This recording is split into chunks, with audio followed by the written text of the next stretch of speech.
What is up, weather enthusiasts? I'm your host, Pat's Path Predictor. Let's get right into the weather. Alright, so this is Tropical Depression Celia. It still has winds of 30 miles per hour, but we have more models coming in, so I wanted to give you a quick update on that. But before we do, we need to give an update on Tropical Storm Blast right here. It's basically, if you look at it, it's not nearly as what it was before. In fact, it has winds of now 40 miles per hour right here. Now its maximum sustained winds of 40 miles per hour. It's expected to weaken into a tropical depression in a matter of hours. So yeah, this looks like this once Category 1 hurricane is coming to an end right here. The tracks of this just kind of have this thing to the west, and then it just kind of moves to the south and all that, and just kind of meanders over there. The intensity has a weakening a tropical depression status in a matter of hours. So there's not really that much to really talk about when it comes to Blast. So this is going to be the last update on Blast as we are speaking right now. This will be the last update on it. So we're going to be ending this chapter of our coverage on a certain hurricane. We had Hurricane Agatha, which we covered. We had Tropical Storm Alex, and now we had Hurricane Blast, and that's wrapping up another chapter. But what we need to talk about is Tropical Depression Celia, and I will tell you why. Because the NHC now has this expecting to be a hurricane with winds at least by Friday afternoon at 80 miles per hour. It is expected to strengthen to a tropical storm by Tuesday. And if we take a look at the satellite, it's starting to get more of its act together, but it's not in those lower wind sheared areas yet. Although there is plenty of warm water, and just to prove it to you, let me just show you what I'm talking about. Like, this is where it is right now. It's off the coast right here, between the 27 and 29 degrees Celsius. So it's in that warm water area right there that it's gonna need to intensify and all that. So that's basically what we're looking at. The wind shear isn't the best. Actually, let me go ahead and move this. Let me move this over. Perfect. Yeah, the wind shear where it's at isn't the best right now. It's not good, but it will improve as time goes on. Let me assure you that it'll improve as time goes on. I'm moving that real quickly. Perfect. Because we're gonna go ahead and go to the track models right here. The track models basically follow the cone, essentially, except they have it moving a little more to the west-northwest rather than more to the northwest. But another thing we need to take a look at is the intensity of this, because if you take a look at the intensity, the majority of the models now have this as a hurricane at some point, with an increasing a volume of models having it as a high-end Category 1 or Category 2 hurricane. The NNIC has this going all the way up to major hurricane status, and the HWRF, which is now also known as the HWRF, now has this as a very powerful Category 4 hurricane, which the HWRF is usually, like I said, it's usually your worst case scenario model right there. And no other models having this go up to Category 4 strength at this point. But, so, I would say Category 4 strength, it is possible. Yes, nothing's off the table. But right now, it just seems improbable at this point. But we cannot rule out that possibility, considering this. Although I will say the HWRF is basically your most aggressive and worst case scenario model out of all of these. And yeah, that's the situation we have. We have some more model runs from later today. So this is the HMON. The HWRF we will go over last as it is the most powerful, because the HWRF goes down, it just bombs out and continues to just drop in intensity. So the HMON, though, we'll have to go ahead and talk about this. The HMON, it develops in the next, I would say it becomes a tropical storm in the next, as time goes on.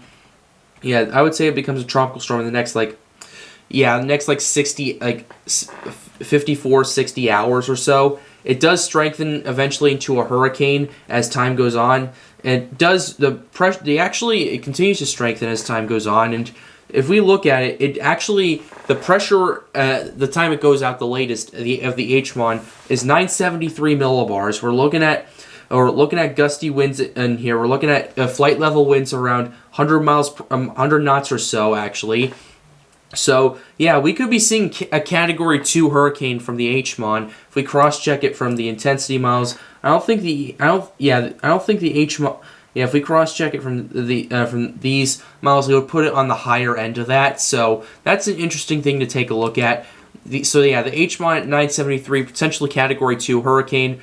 Let's go ahead and take a look at the CMC, because this model actually has this thing making landfall.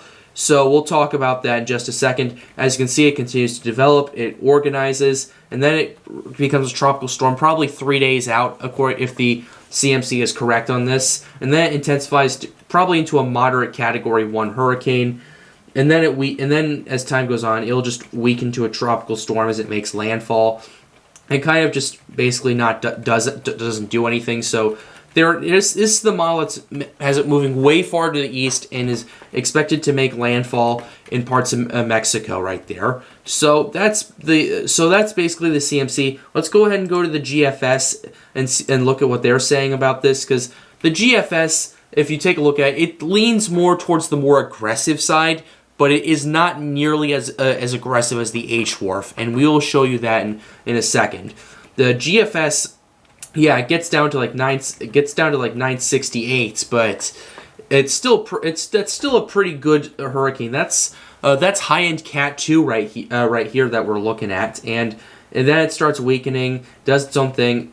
Basically, this is 10 days out. Basically, but where it starts developing, if you look at the GFS, it starts to really get its act together about 3 days out, as usual, and then as time goes on, it develops. It drops to 968 millibars by the 25th, about 6 days right here. So that's essentially the situation. This looks like a high-end Category 2. The HWRF, though, is very aggressive, and if we take a look at it, this is actually dropping if you look at the HWRF. Now, we already took a look at the intensity. We already know it's a Category 4 hurricane, but what I'm about to show you is absolutely shocking. And if we take a look at this, it continues to organize, so not much happens yet. Then it starts to get its act together then it starts to get its act together. If the HWRF is correct, it starts to get there around maybe in the next 2 days or so. And then as time goes on, it develops, it really rapidly intensifies into a hurricane. It then slows its intensity a little bit, and then it just absolutely goes off. It starts at 973, and then 972, and then in 3 hours, then 970, then it drops to 966, then 961, and then 959, 958, then it slows down its intensity. It kind of levels off right here. It actually also storm actually also grows in size. So I think the HWRF is predicting an eyewall replacement cycle on this as well. As well, if we take a look at the intensity model, it does slow down in intensity. So I'm assuming that's an eyewall replacement cycle right there. But then it just continues dropping, and by the time this is at its fullest extent, we're at 946 millibars. That's Cat 4 territory right there. Then again, the HWRF is your most aggressive model, generally your worst case scenario. So we need to take this with a grain of salt, but the HWRF is now throwing this out. So we need to take this quite seriously. The good news is this is going to stay out to sea, but it's going to be an interesting case study if this actually verifies. So I'm going to end the video right here, but I want to say that each of these models you need to take with a grain of salt, and I will continue to update you guys as this develops. The HWRF has kind of ebbs and flows when it comes to that. Sometimes it's like 950, then it's 980, then it's 940, then it's 910, then sometimes it goes all the way down to 970. I don't think I've ever seen a 910, but that's besides the point. So with that being said, that's going to wrap up this video. I hope you enjoyed it. Be sure to leave a like and subscribe to the channel if you are new. It helps me out and helps me make more videos like these. The goal of this channel is to get more people engaged with weather, and I hope I am doing that. So be sure to hit that red subscribe button down below. And with that being said, guys, have a wonderful day and stay safe.